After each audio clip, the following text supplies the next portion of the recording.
दोस्त। आज हम भारतीय राज्यव्यवस्था के अंतर्गत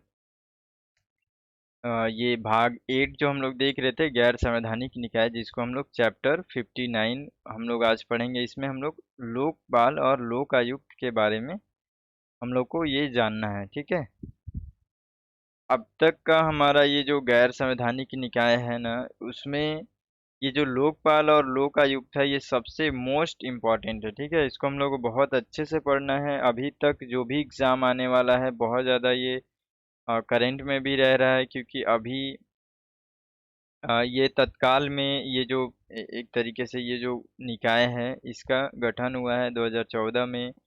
तो उस तरीके से ये कहीं ना कहीं बहुत ज़्यादा इम्पोर्टेंट है, बहुत ज़्यादा मोस्ट इम्पोर्टेंट है। इसको हम लोग हर एक जितना भी इससे रिलेटेड जो भी चीज़ें हैं, जितना भी चीज़ें हैं, सारी चीज़ों को हम लोग अच्छे से पढ़ेंगे, पूरा कॉन्सेप्ट इसको समझेंगे, ठीक है। तो इसको आप पूरा लास्ट तक देखिएगा, जितना भी आप इसको ऑब्जर्व कर सकें, अच्छे से समझ सकें, और इसका एक बढ़िया सा आप नोट्स भी बना सकते हैं, ठीक है। चलिए स्टार्ट करते हैं। देखिए, लोकपाल और लोकायुक्त, सबसे पहले तो हम लोग को ये समझना है कि ये जो लोकपाल और लोकायुक्त, ठीक है, ये क्या होता है। जो लोकपाल है वो केंद्र के लिए एक निकाय है, और लोकायुक्त मतलब राज्यों के लिए है, सभी राज्यों के लिए है, ठीक है। तो ये जो लोकपाल है और लोकायुक्त है, ये क्यों बनाया गया है, ठीक है। इस बनाने का उद्देश्य क्या है, सबसे मुख्य बात है और सबसे इम्पोर्टेंट चीज यहाँ से आपको समझ में आएगा, ठीक है। देखिए, पूरे वर्ल्ड लेवल पे ये जो है, इससे पहले ये तो हम लोग का अभी अभी आया है, मान के चलो ये 1960 के दशक का ये बात है, ये जो विचार आया। इससे पहले दुनिया में पहले से ही ओम्बुड्समैन करके ये ये जो वर्ड है, इस पे चल रहा था। ये जो निकाय है ना, इसी नाम से हर जगह पे चल रहा था, ठीक है, जो कि ओम्बुड्समैन करके ये वर्ड है, ठीक है। इसका मतलब एक ऐसा व्यक्ति जो कि सरकार के अंतर्गत कोई भी ऐसा निकाय है, कोई भी ऐसा प्राधिकरण है, यानी कि कोई भी ऐसा संस्था है जो कि गवर्नमेंट का है, जो कि सरकार का है। उस सरकार के अंतर्गत जितने भी लोग, जितने भी कर्मचारी हैं, वो लोग काम कर रहे हैं। अगर उनमें से कोई भी व्यक्ति भ्रष्टाचार करता है, चाहे वो प्रधानमंत्री हो या फिर एमपीस हो, कोई भी हो, ठीक है, सीएम क्यों ना हो, कोई भी ऐसा लोकसभा के बड़ा से बड़ा व्यक्ति भी क्यों ना हो, चाहे वो कोई किसी निकाय का, किसी प्राधिकरण का कोई ऐसा अधिकारी ही क्यों ना हो, यदि वो व्यक्ति भ्रष्टाचार करता है और ओम्बुड्समैन जिसको हम लोग कहते हैं, उसको अगर ये शिकायत मिलता है, तो वो फिर उसके ऊपर कार्रवाई करता है। भ्रष्टाचार के रूप में ये जो एक तरीके से भ्रष्टाचार का संरक्षक के रूप में सबसे मोस्ट इम्पोर्टेंट जो है, ये निकाय है, ठीक है। जो कि सीधा गवर्नमेंट के अंतर्गत जितने भी लोग हैं, यानी कि गवर्नमेंट के सभी कर्मचारियों के ऊपर ये एक तरीके से क्या करता है, कंट्रोल करता है भ्रष्टाचार को लेकर के। तो और ये हम लोग आगे जब पढ़ेंगे तो आपको पता चलेगा कि इस पे जो चर्चाएं चल रही थी ना, ये हम लोगों का चल रहा है 1960 से, ठीक है, 1960 से लगातार इस पे चर्चा चल रहा है। लेकिन इसका गठन का लास्ट जो विधेयक है, वो 2013-2014 में पारित हुआ है। यानी कि इतने सालों तक इस पे केवल विचार चल रहा था, बहस चल रहा था। ऐसा क्यों है, क्योंकि इसका सबसे मुख्य जो कई लोगों का ये सोच था कि जब संसद में इस लोकपाल और लोकायुक्त विधेयक लाया जा रहा था, सारी चीज़ों को हम लोग सीक्वेंस में देखेंगे। मैं थोड़ा सा इसके लिए ताकि आपका ये पता चले कि लोकपाल लोकायुक्त क्या है, उस हिसाब से आप अच्छे से फोकस कर पाएंगे, इसलिए मैं बता रहा हूँ। तो जब ये विचार चलने लगा हर पूरे वर्ल्ड में, ये तो ओम्बुड्समैन के नाम से चल रहा था। उसी सिद्धांत के अनुसार हम लोगों ने भारत में भी 1960 के दशक में हम लोग इसको लाना, हम लोग भी कोशिश किए कि इसको लेकर के आए, ठीक है। तो वहां से लेकर के 2013 तक अभी तक इसका गठन नहीं हो पा रहा था। क्यों नहीं हो पा रहा था, क्योंकि बहुत सारे लोग एक तरीके से प्रॉब्लम में थे, क्योंकि जो लोकपाल और लोकायुक्त है ना, वो इस पे बहुत ज़्यादा विचार, बहुत ज़्यादा बहस चला, क्योंकि एक तरीके से ये सरकार में सबसे मजबूत निकाय बन सकता है। इसके पास इतनी ज़्यादा शक्तियां दी गई थी भ्रष्टाचार से रिलेटेड काम करने के लिए, कि कई लोगों का विचार ऐसा भी था कि आगे चल करके कहीं ऐसा ना हो जाए कि खुद ये जो लोकपाल है, लोकायुक्त है, ये सरकार से भी ऊपर चला जाए, यानी कि सरकार को भी कंट्रोल करने लग लग सकता है। इतना ज़्यादा इसके पास पावर देने का इस तरीके से इसको विचार किया गया था, इस निकाय को। ठीक है, तो ये जो मामला था, इस मामले, ये जो ज़्यादा मामले फंस रहे थे, इसके कारण से ये जो लोकपाल और लोकायुक्त है, ये गठन नहीं हो पा रहा था। तो ये मतलब लोकपाल और लोकायुक्त है, बहुत ज़्यादा इम्पोर्टेंट निकाय है, बहुत ही शक्तिशाली निकाय है, बहुत ज़्यादा शक्तिशाली निकाय है। देखेंगे हम लोग कैसा है, क्या है। ठीक है, इसकी हर एक चीज़, इसका संगठन, सारी चीज़ों को हम लोग देखेंगे सीक्वेंस से। चलिए देखते हैं, अब शुरू करते हैं। सबसे पहले मायने में हम लोग को ध्यान रखना है कि लोकपाल क्या है, लोकपाल और लोकायुक्त का निकाय क्या है। ये एक तरीके से भ्रष्टाचार को कंट्रोल करने के लिए, जितने भी सरकारी कर्मचारी, उन पर कंट्रोल करने के लिए एक तरीके से ये निकाय है। ठीक है, अब हम लोग यहाँ से शुरुआत करते हैं पृष्ठभूमि। ठीक है, चलिए अब हम लोग इसको सीक्वेंस वाइज देखते हैं क्या क्या है इसमें। देखिए 1809 में स्वीडन में ये आधिकारिक तौर पे यहाँ पे लोकपाल का ये संस्था लागू किया गया था, सबसे पहले पूरे वर्ल्ड लेवल पे हम लोग एक बार देख ले रहे हैं। फिर न्यूजीलैंड, नॉर्वे, इसमें भी 1962 में ये प्रणाली अपनाया गया, 1967, 1961 में ये ब्रिटेन के द्वारा अपनाया गया। ठीक है, तो बहुत ज़्यादा इम्पोर्टेंट नहीं है, बस हम लोगों को क्या है कि माइंड सेट एक बन जाए अच्छे से। हम लोगों को ये जो है, मैं चाह रहा हूँ कि इसका पूरा एक एक चीज़ जो हम लोग पढ़ेंगे वो बहुत अच्छे से याद रहे। ठीक है, तो उस हिसाब से मैं कोशिश कर रहा हूँ। देखिए 1966 में ये गुयाना करके है, ये भी एक देश है वर्ल्ड लेवल पे। तो वहाँ पे भी लोकपाल ये अपनाया गया, और ये जो है, इसका थोड़ा सा याद रख सकते हैं कि ये जो देश है गुयाना करके, ये लोकपाल का ये अवधारणा अपनाने वाला प्रथम विकासशील देश है। ठीक है, सब बाकी सभी तो विकसित देश थे, तो ठीक है, वो तो ठीक है, क्योंकि ये क्या है, हम लोग विकासशील, हम लोग खुद भी हैं। हमारा जो देश है, भारत जो इंडिया है, वो खुद भी विकासशील कंट्री है। तो कहीं ना कहीं अगर अगर ऐसा कोई क्वेश्चन आता है, तो आपको याद रखना है कि विकासशील देशों में से सबसे पहले लोकपाल का जो अवधारणा है, वो गुयाना देश के तहत पहली बार अपनाया गया था। ठीक है, विकासशील देशों में से। उसके बाद से फिर ये मॉरिशस, सिंगापुर, ठीक है, ये मलेशिया में फिर 1960 में अपनाया गया, ये भी ठीक है, बस ये मुख्य रूप से याद रखना है। उसके बाद से यहाँ पे हम लोगों को थोड़ा सा देख लेना है अब अपने भारत के बारे में कि शुरुआत कैसे होता है। पूरा सीक्वेंस वाइज हम लोग इसमें चलेंगे। ठीक है, देखिए भारत में जो है संवैधानिक तरीके से, एक तरीके से लोकपाल की जो अवधारणा अपनाने की शुरुआत कब से हुई, 1960 के दशक में। और इस समय जो तत्कालीन कानून मंत्री थे, वो थे अशोक कुमार सेन। ठीक है, ये सबसे पहले सीक्वेंस थोड़ा सा ध्यान रखेंगे, अब यहाँ से पूरा फोकस से पढ़ेंगे हम लोग। ये पृष्ठभूमि है, लेकिन फिर भी थोड़ा सा हम लोग ध्यान रखेंगे। 1960 में सबसे पहले यहाँ पे प्रस्तुत होता है, उस समय जो तत्कालीन जो कानून मंत्री थे अशोक कुमार सेन, इनके द्वारा पहली बार लोकपाल संस्था जो है उसके बारे में एक अधिनियम पेश करने का प्रयास किया गया था। ठीक है, भारत में केवल लोकपाल और लोकायुक्त के नाम से जानते हैं। ठीक है ना, तो ये जो लोकपाल और लोकायुक्त जो ये शब्द है, इस शब्द को एल एम सिंघवी के द्वारा 1966 में सबसे पहले एक तरीके से यूज किया गया इस शब्द को। तो ये आप याद रखेंगे कि सबसे पहले जो शब्द यूज किया गया, वो लोकपाल और लोकायुक्त का जो ये शब्द है, ये जो व्यक्ति हैं एल एम सिंघवी, ठीक है, इनके द्वारा सबसे फर्स्ट बार यूज किया गया। तो ये आप याद रख सकते हैं, अशोक में जो ये अशोक कुमार सेन जो जो कि कानून मंत्री थे, उनके द्वारा ये पेश करने का प्रयास सबसे पहले 1960 में। और फिर ये लोकपाल लोकायुक्त का शब्द जो है यूज करने के लिए एल एम सिंघवी को याद रख सकते हैं। देखिए उसके बाद आगे बढ़ते हैं। 1966 में प्रथम बार सबसे पहले जो प्रशासनिक सुधार आयोग जो था, वो फर्स्ट बार जब रिपोर्ट बनाता है। 1966 में सबसे प्रथम जो रिपोर्ट होता है प्रशासनिक सुधार आयोग, आप यदि जानकारी होगा तो ये एक रिपोर्ट बनता है, ठीक है। उस रिपोर्ट में हम लोगों को पूरा जो एक तरीके से देश में प्रशासन किस तरीके से चलाना चाहिए, प्रशासन में क्या सुधार करना चाहिए, क्या बेहतर करना चाहिए, इसका पूरा एक रिपोर्ट बनता है।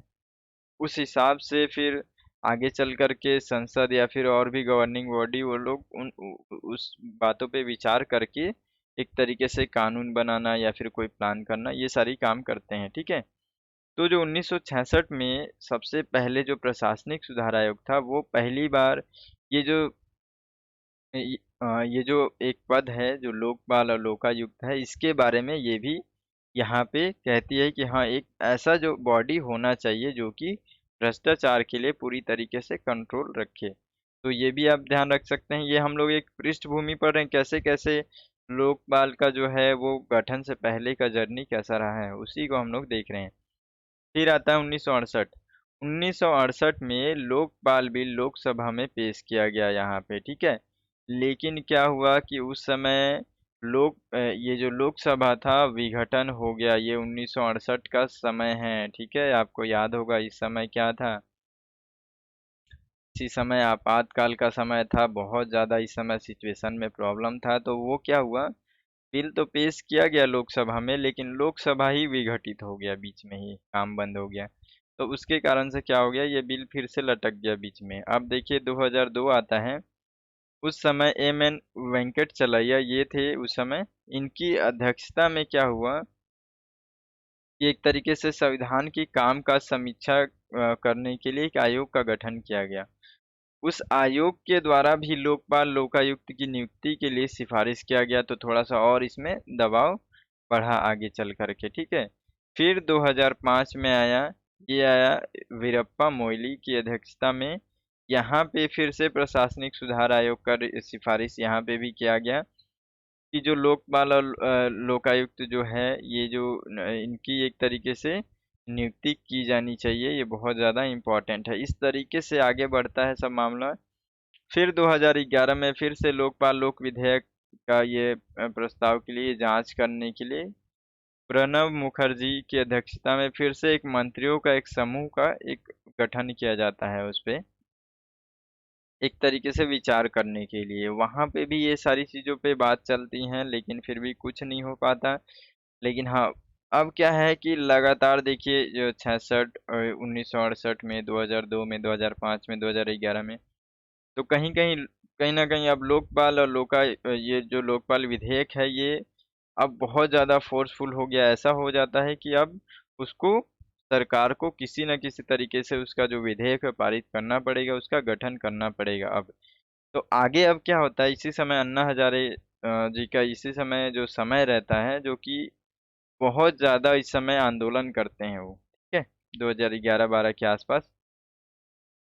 और क्या रहता है ये, देखिए ये इंडिया अगेंस्ट करप्शन, ये आंदोलन, ये नाम है आंदोलन का। इस आंदोलन को बहुत ज़्यादा तेजी से चलाते हैं और बहुत ज़्यादा मतलब एक तरीके से सरकार पे प्रेशर पड़ता है। उसके बाद से यहाँ पे 2013 में ये सबसे इम्पोर्टेंट है, 2013 में लोकपाल लोकायुक्त विधेयक 2013 आता है और ये फिर पारित हो जाता है। ये पारित होने के बाद से 2014 में लोकपाल का गठन होता है, लेकिन अभी भी बहुत सारी इसमें काम बाकी है, ठीक है। इसलिए हम लोग को अभी ज़्यादातर इसके बारे में न्यूज़ सुनने में नहीं आ रहा होगा, लेकिन ये जो विधेयक है, अब हम लोग विधेयक को पढ़ेंगे तो हम लोग को समझ में आ जाएगा कि कितना इम्पोर्टेंट और कितना शक्ति दिया गया है इस लोकपाल और लोकायुक्त को, ठीक है। तो हम लोग इसको अब समझते हैं, सारी चीज़ों को अब यहाँ से देखना शुरू करेंगे। देखिए यहाँ पे जो है लोकपाल और लोकायुक्त अधिनियम जो 2013 है, यही सबसे मुख्य चीज़ है। इसी के अंतर्गत सारी बातें कही गई हैं, तो हम लोग उस पूरे अधिनियम को यहाँ पे बहुत अच्छे से पढ़ते हैं, ठीक है। देखिए सबसे पहले तो ये जो अधिनियम है, ये अधिनियम कहता है कि लोकपाल का ये जो संस्था है लोकपाल और लोकायुक्त का, ये केंद्र में एक होगा और राज्यों में, सभी राज्यों में अनिवार्य होगा इस चीज को बनाना, ताकि राज्यों में राज्य स्तर पर जितना भी करप्शन है वो इसको देख सके और केंद्र में केंद्र के लिए लोकपाल रहेंगे, यानी कि लोकपाल केंद्र के लिए, राज्यों के लिए लोकायुक्त। ठीक है। अब हम लोग यहाँ से पूरा बात करेंगे लोकपाल के बारे में, क्योंकि जो लोकायुक्त है वो राज्य के स्तर पर राज्य अपने अपने हिसाब से, अपनी व्यवस्थाओं के हिसाब से लोकायुक्त का गठन करेगी, तो उनका अपना प्लान रहेगा। हम लोगों को नेशनल लेवल पे देखना है, तो हम लोग इसको पूरा अब लोकपाल के बारे में लगातार अब यहाँ से सीक्वेंस वाइज आगे बढ़ते जाएंगे। ठीक है। तो देखिए लोकपाल में क्या होगा, यहाँ से अब यह अधिनियम के अंतर्गत हम लोग पढ़ रहे हैं कि लोकपाल के अंतर्गत, इस संस्था के अंतर्गत एक अध्यक्ष रहेंगे। ठीक है। और इसमें 8 सदस्य होंगे। ठीक है। जिसमें से यहाँ यहाँ से हर एक चीजों को याद रखेंगे। ठीक है ना। सबसे पहले लोकपाल का जो गठन होगा उसकी संरचना क्या होगी, उसके अंतर्गत कितने लोग होंगे, उसके अंतर्गत एक अध्यक्ष और 8 सदस्य होंगे, यानी कि टोटल 9 लोग होंगे। 9 लोगों में से 50% जो होंगे वो न्यायिक सदस्य होंगे। न्यायिक सदस्य का मतलब ये है कि वो लोग कहीं ना कहीं न्यायालय से जुड़े होंगे, कहीं ना कहीं वो लोग कानून के अच्छे ज्ञाता होंगे, न्यायपालिका से संबंधित होंगे, सर्वोच्च न्यायालय, उच्च न्यायालय से जुड़े हुए होंगे, चाहे वो न्यायाधीश हों।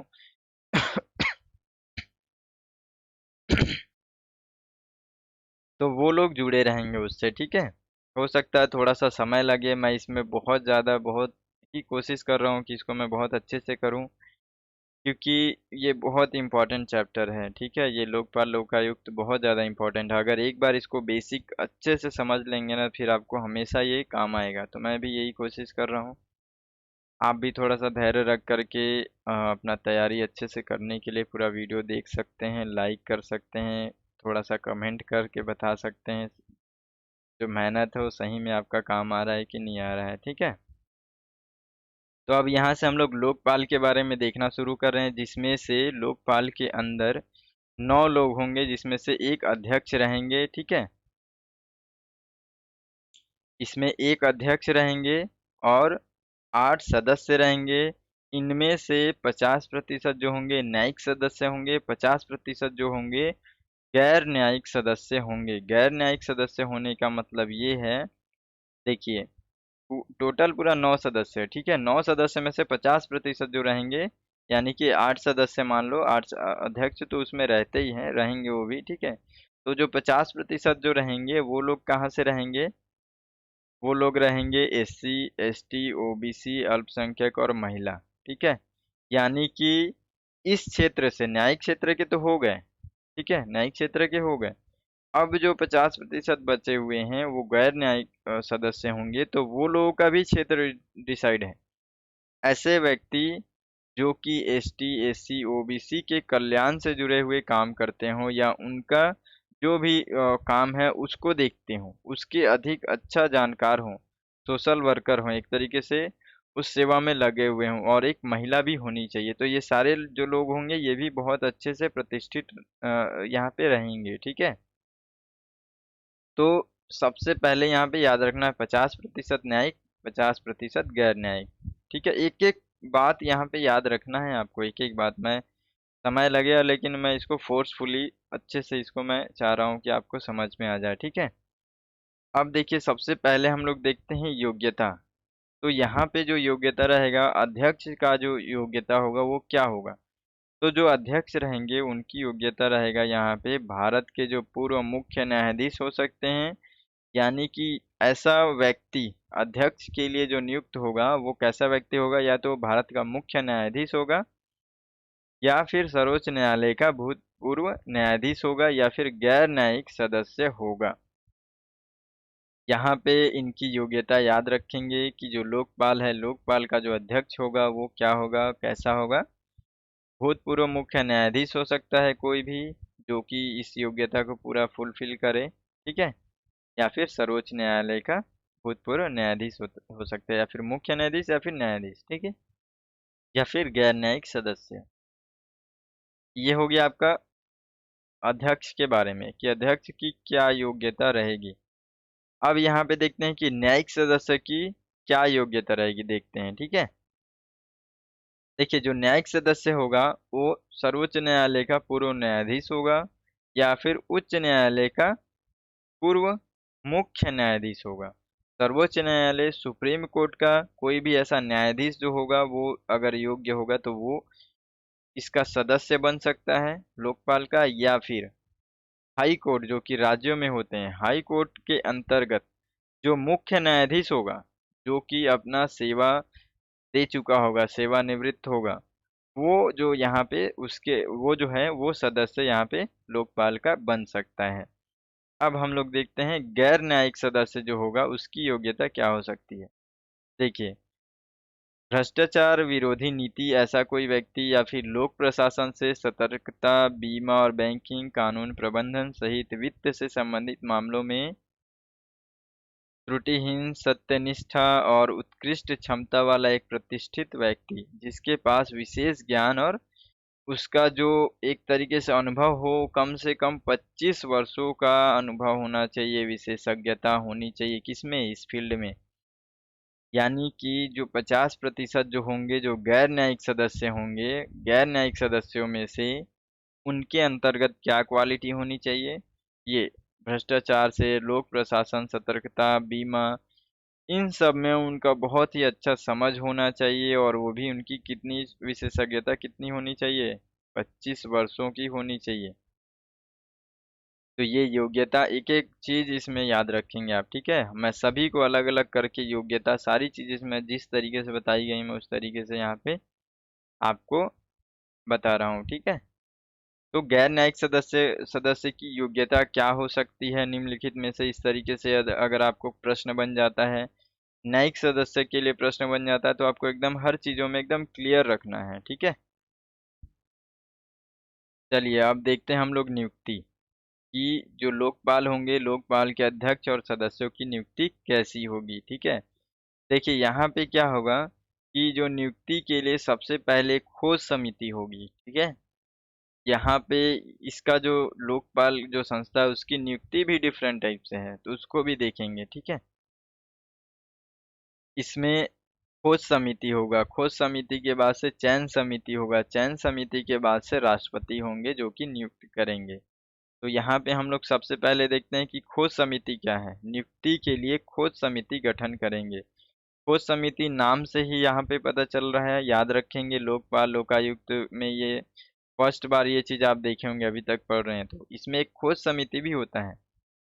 जो खोज समिति होता है, ये खोज समिति जो रहेगा वो ये जो लोकपाल के अंतर्गत जो 9 लोग हैं ना, जो संरचना के अंतर्गत जो 9 सदस्य हैं इसके टोटल, अध्यक्ष और ये 8 सदस्य मिला करके, ये 9 लोगों की नियुक्ति के लिए एक समिति बनेगा जो कि ऐसे लोगों को खोजेगा। यानी कि जितने उम्मीदवार लोग इस चीज के लिए फॉर्म भरे हैं, इस चीज के लिए एक तरीके से एग्री हुए हैं कि हाँ हम लोग जो है हमारे में ये सारी योग्यताएं हैं, कितने लोग अगर मान के चलो 30 40 50 जितने लोग भी आते हैं कि लोकपाल और ये जो संस्था है इसमें सदस्य बनने के लिए, उनका पूरा डिटेल्स ये कलेक्ट करेगा खोज समिति, ठीक है।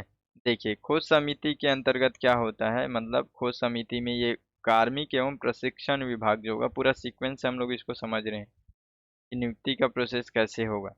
तो सबसे पहले कार्मिक एवं प्रशिक्षण विभाग जो होगा, ये इन जो उम्मीदवार होंगे ये सदस्य बनने के लिए लोकपाल का, वो उनका एक सूची तैयार करेगा, ठीक है। ये सूची तैयार करने के बाद से ये जो खोज समिति है इस खोज समिति को भेजेगा।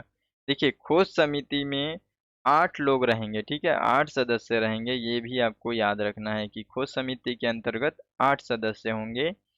और ये जो सूची जाएगा, ये सूची जो जाने के बाद से ये लोग इसको खोजेंगे, मतलब एक तरीके से, और उसका पूरा डिटेल्स को देखेंगे, ठीक है, मतलब उसको अच्छे से उसका जानकारी लेंगे, सारी चीजें एकदम परफेक्टली वो लोग इस चीज को देख करके एक तरीके से शॉर्ट लिस्ट करेंगे। यानी कि क्या होगा, जो 30 लोग हैं, 30 लोग यानी मान लो कि 30 लोगों ने यहाँ पे उम्मीदवार हैं, उन लोगों ने फॉर्म भरा इस चीज के लिए, तो 30 लोगों में से क्या होगा, ये लोग सारे का डिटेल, सारी योग्यताएं, हर चीज एकदम परफेक्टली वो लोग खड़े, जितने लोग वहाँ पे उनका जो मापदंड है वो सारी चीजें हम लोग जो पहले देखे हैं उस सब पे खड़े उतर रहे हैं उतने लोगों को, जो लोग नहीं उतर रहे हैं उन लोग को हटा देगा। तो ये शॉर्ट लिस्ट हो गया। शॉर्ट लिस्ट तैयार करने के बाद से ये जो खोज समिति है ये अब चयन समिति के पास भेजती है। अब चयन समिति जो है, चयन समिति के बारे में अब हम लोग देखते हैं कि जो चयन समिति रहेगा, चयन समिति के अंतर्गत कितने लोग रहेंगे, क्या क्या होगी, इसको देखते हैं। ठीक है, देखिए एक चीज और एक याद रखेंगे कि ये जो लोकपाल और ये लोकपाल का जो खोजबीन समिति है, यानी कि खोज समिति जिसको हम लोग अभी बोल रहे हैं, जिसमें 8 सदस्य होते हैं। एक चीज और इसमें याद रखेंगे कि खोज समिति सबसे पहले क्या हुआ, कार्मिक एवं प्रशिक्षण विभाग जो है वो क्या किया, एक सूची तैयार किया, वो दे दिया खोजबीन समिति को। खोजबीन समिति क्या किया, उनका जो भी डिटेल्स देख करके योग्य है कि नहीं है छांट करके दे दिया इसको, चयन समिति को। लेकिन यहाँ पे एक बात याद रखेंगे आप कि जो चयन समिति को ये जो खोजबीन समिति देगा उम्मीदवारों का लिस्ट जो खोज करके जो भी देगा, उसको चयन समिति के ऊपर ऐसा फोर्सफुली नहीं है कि वो जो खोज करके देगा उसी को ही अपॉइंट करना है, यानी कि बाध्यता नहीं है। जो एग्जामर्स होते हैं ना, यहीं पे ये लोग क्या है कंफ्यूज करते हैं। तो इस बात को भी मैं चाहता हूँ कि आप थोड़ा सा इसमें आपको कंफ्यूजन ना रहे, आप ध्यान रखेंगे। लास्ट जो है वो चयन समिति है। ठीक है, चयन समिति यदि परफेक्टली जो जो लिस्ट है उस लिस्ट को वो अगर सुझाव देती है राष्ट्रपति को लास्ट में, तो राष्ट्रपति फिर उस पे को नियुक्ति करेंगे। लेकिन जो खोज समिति है वो केवल खोजने वाली है, ठीक है, नियुक्त करने वाली नहीं है। चयन समिति नहीं है वो, खोज समिति मतलब खोजेगी केवल, उसके लिए कोई भी ऐसा लिस्ट जो है बाध्य नहीं है कि खोज समिति अगर लिस्ट को भेज दिए चयन समिति के पास तो चयन समिति को उसको चयन करना ही है, सेलेक्ट करना ही है, तो ऐसा नहीं है। ठीक है, फिर चयन समिति उस पर विचार करती है, उस पे वो विचार करके फिर वहां से शॉर्ट लिस्ट करके लास्ट जो आते हैं लास्ट में फिर वो राष्ट्रपति के पास भेजती है। तो चयन समिति को हम लोग देख लेते हैं कि चयन समिति में कितने लोग होते हैं और कौन कौन लोग होते हैं। सबसे मोस्ट इम्पॉर्टेंट है, यहाँ से प्रश्न अभी कोई भी ऐसा एग्जाम अभी आएगा उसमें पूरा उम्मीद है कि इधर से प्रश्न बनेगा। ठीक है, देखिए जो चयन समिति में जो लोग रहेंगे, यहाँ पे 5 लोग रहेंगे, समझेंगे इसको। इस चयन समिति के अंतर्गत 5 सदस्य रहेंगे चयन समिति के, खोज समिति के 8। ठीक है, लोकपाल जो संस्था उसके लिए 9, खोज समिति जो बनेगी इनकी नियुक्ति के लिए, लोकपाल की नियुक्ति के लिए उसमें 8 रहेंगे, चयन समिति जो रहेगी उसमें 5 रहेंगे। ठीक है, देखिए अब 5 सदस्य जो रहेंगे उसमें पहले रहेंगे प्रधानमंत्री जो कि अध्यक्ष रहेंगे। ठीक है, इस चयन समिति के अध्यक्ष रहेंगे। उसके बाद से रहेंगे लोकसभा के अध्यक्ष। ठीक है, उसके बाद से रहेंगे लोकसभा में विपक्ष के नेता। यहाँ पे जब अभी भी बहुत ज़्यादा मतलब एक तरीके से बहस हुआ इसको बनाने में और ये अधिनियम में। यहाँ पे भी क्या हो रहा था, लोग ये जो लोकसभा के जो विपक्ष के नेता है ना, उनको लेकर के बहुत ज़्यादा प्रॉब्लम चल रहा था इस बीच में। ठीक है, तो आगे हम लोग पढ़ेंगे कि लोकपाल और लोकायुक्त अधिनियम 2018 भी लाया गया उसके बाद से। यहाँ पे क्या हो रहा था कि जो विपक्ष का नेता है वो सही समय पे प्रेजेंट नहीं हो रहे थे। अब जो भी उनके बीच में जो भी विवाद हो, प्रेजेंट नहीं हो रहे थे, जिसके कारण से ये जो है ये जो चयन प्रक्रिया है ये रुक जा रहा था, प्रॉब्लम में आ रहा था, यहाँ पे थोड़ा विवादित हो रहा था। तो जो ये लोकपाल और लोकायुक्त अधिनियम 2018 लाया गया है उसमें क्या किया गया है कि इसमें चेंजेस किया गया, हम लोग आगे पढ़ेंगे, लेकिन मैं यहाँ पे समझा दे रहा हूँ उस चीज़ को थोड़ा सा कि यदि ये जो लोकसभा का जो विपक्ष का नेता है, जो चयन समिति है, चयन समिति के अंतर्गत लोकसभा में विपक्ष का नेता जो है वो नहीं आता है या नहीं आने जो भी कंडीशन बनता है, असमर्थ होता है, ऐसी स्थिति में जो भी उस दल में जो लोकसभा के अंतर्गत जो भी बड़ा सदस्य जो बड़ा विपक्षी दल का नेता रहेगा, जो भी दल जो होगा वो सबसे बड़ा विपक्ष होगा, विपक्ष का दल होगा, उस उससे कोई व्यक्ति आ सकता है। तो ये संशोधन किया गया था। तो अब ये जो विपक्ष दल का नेता जो है ये अब उतना प्रॉब्लम क्रिएट नहीं कर रहा है। ठीक है, आगे देखिए इसमें रहेंगे मुख्य न्यायाधीश। इस चयन समिति में कौन रहेंगे, मुख्य न्यायाधीश रहेंगे। यदि यहाँ पे कंडीशन है, यदि मुख्य न्यायाधीश नहीं रहते हैं, उपस्थित नहीं हो पाते हैं, ऐसी स्थिति में क्या होगा कि मुख्य न्यायाधीश जिसको सजेस्ट करेंगे वो सर्वोच्च न्यायालय का न्यायाधीश यहाँ पे आकर के चयन समिति का सदस्य बनेगा। उसके बाद लोकपाल के जो सदस्य हैं उनका चयन करेगा। लास्ट में क्या होगा कि राष्ट्रपति के द्वारा भी एक नामित प्रख्यात न्यायविद रहेंगे। यहाँ पे न्यायालय के मुख्य न्यायाधीश तो ही हैं, उसके अलावा राष्ट्रपति भी एक व्यक्ति को भेजेंगे जो कि एक प्रख्यात बहुत ही जानकार तरीके से न्यायविद रहेगा। यानी कि यहाँ पे कितने लोग हो गए, 5 लोग हो गए।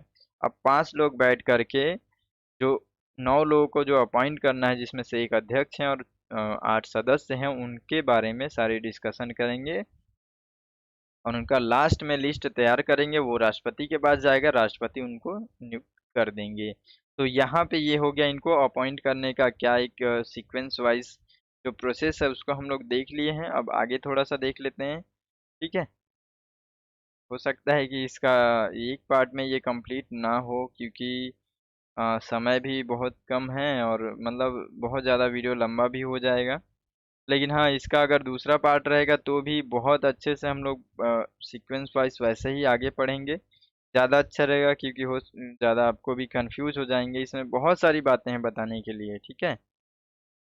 तो लास्ट हम लोग इसको देख लेते हैं कार्यकाल और निष्कासन के बारे में। उसके बाद फिर हम लोग अगला जो चैप्टर रहेगा उसमें हम लोग पूरा कंप्लीट करेंगे। उसको भी हम लोग को बहुत धैर्य से और अच्छे से पढ़ना है, ठीक है। क्योंकि उस जो अगला पार्ट रहेगा उसमें बहुत सारी बातें हैं, अभी बहुत सारी ऐसी बातें हैं जिनको हम लोग को सेकेंड पार्ट में जानना जरूरी है। तो देखिए, इसी अधिनियम के अंतर्गत 2013 को हम लोग देख रहे हैं। 2013 अधिनियम जो है, इसमें इनका कार्यकाल क्या रहेगा, नियुक्त हो गए, अब नियुक्त हो गए, अब अपना काम शुरू कर दिए, तो उनका अब कार्यकाल भी डिसाइड होना चाहिए। तो उनका जो कार्यकाल रहेगा वो रहेगा 5 वर्ष के लिए। या फिर अगर उनका जो एज है, जो उनका आयु है, वो अगर 70 वर्ष हो जाता है, या तो वो 70 वर्ष के हो जाए या फिर वो 5 साल का उनका कार्यकाल हो जाए। इन दोनों में से कोई भी ऐसा जो होता है वो पूर्ण होता है, तो उनका अपना जो सदस्यता है समाप्त हो जाएगी, ठीक है। अब इनका जो वेतन भत्ता रहेगा वो कैसे रहेगा, देखिए इसको भी ध्यान में रखेंगे कि जो अध्यक्ष का वेतन भत्ता, सेवा शर्त, ये सारी चीजें जो रहेंगी वो भारत के मुख्य न्यायाधीश के समान होंगी। और जो इनके सदस्य होंगे वो सर्वोच्च न्यायालय के न्यायाधीश के समान होंगे। याद रखेंगे इसको। यहाँ पे जो सर्वोच्च न्यायालय के जो मुख्य न्यायाधीश होंगे उनका वेतन और अध्यक्ष का वेतन बराबर होगा। सेम वैसे ही जो सर्वोच्च न्यायालय के जो न्यायाधीश होंगे उनका जो वेतन होगा वही वेतन होगा सदस्यों का, लोकसभा के सदस्य, सॉरी, लोकपाल के सदस्यों का, ठीक है। तो ये सारी चीजें हो गई हैं। और इसके बाद से इनका निष्कासन कैसा हो सकता है, यानी कि ठीक है, अगर यहाँ पे इनको अपॉइंट कर दिया गया है, ये भ्रष्टाचार पे काम करेंगे, जितने भी ऐसे भ्रष्ट जो अधिकारी हैं या एमपीस हैं, ठीक है, प्रधानमंत्री, जो भी हैं यहाँ पे, जितने भी सरकार के लोग हैं भ्रष्टाचार कर रहे हैं, तो उनको हटाने का ये काम कर रहे हैं। उनको जो भ्रष्टाचार एक तरीके से समाप्त करने का काम कर रहे हैं। लेकिन कहीं ऐसा हो गया तो ये भी बहुत ज़्यादा इम्पोर्टेंट है, कहीं ऐसा हो गया कि जो लोकपाल के जो सदस्य हैं या लोकपाल जो ये निकाय है यही खुद भ्रष्टाचार करने लग गया, तो इसके ऊपर क्या लगाम लगाया जा सकता है। तो उसके लिए भी यहाँ पे प्रावधान किया गया है। ये लोकपाल और लोकायुक्त अधिनियम 2013 बहुत ज़्यादा इम्पोर्टेंट है, ठीक है। तो देखिए इसका यहाँ पे क्या होता है कि मान के चलो कि ऐसा कोई भी आचरण जो व्यवहार में जो किसी भी तरीके से यहाँ पे गलत लगता है लोकपाल के जो सदस्य हैं अध्यक्षों में, तो यहाँ पे इनको हटाने का भी प्रक्रिया है, ठीक है। यहाँ पे किस तरीके से हटाया जाएगा कि उनका जो भी इस तरीके से कोई भी ऐसा गलत मामला यदि ऐसा पता चलता है, या फिर सांसद के किसी भी एक पॉइंट पे मान के चलो इन लोगों ने खुद कोई इसमें से भ्रष्टाचार किया है, तो ऐसी स्थिति में क्या होगा कि जो 100 सांसद जो होंगे वो लोग क्या करेंगे, 100 सांसद लोग लिखित रूप में, ठीक है, राष्ट्रपति के पास ये जो आवेदन है, एक तरीके से प्रतिवेदन जिसको हम लोग कह सकते हैं, वो राष्ट्रपति के पास भेजेंगे कि हाँ ये जो है 100 लोग एग्री होंगे। यानी कि 100 लोग के एग्री होने के बाद से राष्ट्रपति के पास भेजा जाएगा कि हाँ ये जो मान के चलो कोई लोकपाल का कोई व्यक्ति है, ए व्यक्ति है जो कि भ्रष्टाचार में लिप्त है, संलिप्त है, ठीक है। तो राष्ट्रपति के पास जब ये 100 लोग भेजेंगे तो राष्ट्रपति यहाँ पे फिर आगे उसको बढ़ाएंगे और इसको भेजेंगे यहाँ पे सर्वोच्च न्यायालय के पास। सर्वोच्च न्यायालय के पास भेजेंगे और सर्वोच्च न्यायालय इसको जांच करेगा, ठीक है। सर्वोच्च न्यायालय जब यहाँ पे जांच करता है और सर्वोच्च न्यायालय को ये लगता है कि ये जो मामला है ये सही है, तो ये जो फिर राष्ट्रपति को सिफारिश करेगा कि मामला सही है, इसको ये जो सदस्य उसको हटाया जाना जरूरी है।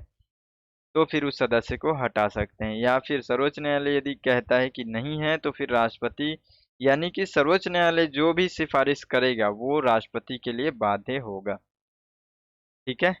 तो आज के लिए हम लोग इतना ही देख लेते हैं, ठीक है। आधा घंटा से ज़्यादा हो गया है और अभी बहुत सारी इसमें बातें हैं, बहुत एक एक पॉइंट बहुत इम्पोर्टेंट है।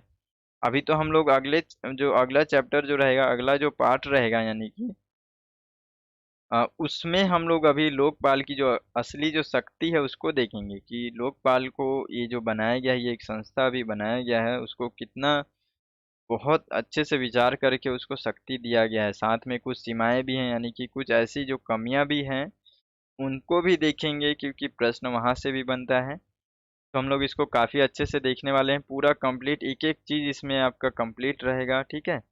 तो आपको इस चीज को पूरा अच्छे से फॉलो करते हुए, आपका नोट्स बनाते हुए आप तैयारी करना है आपको, ठीक है।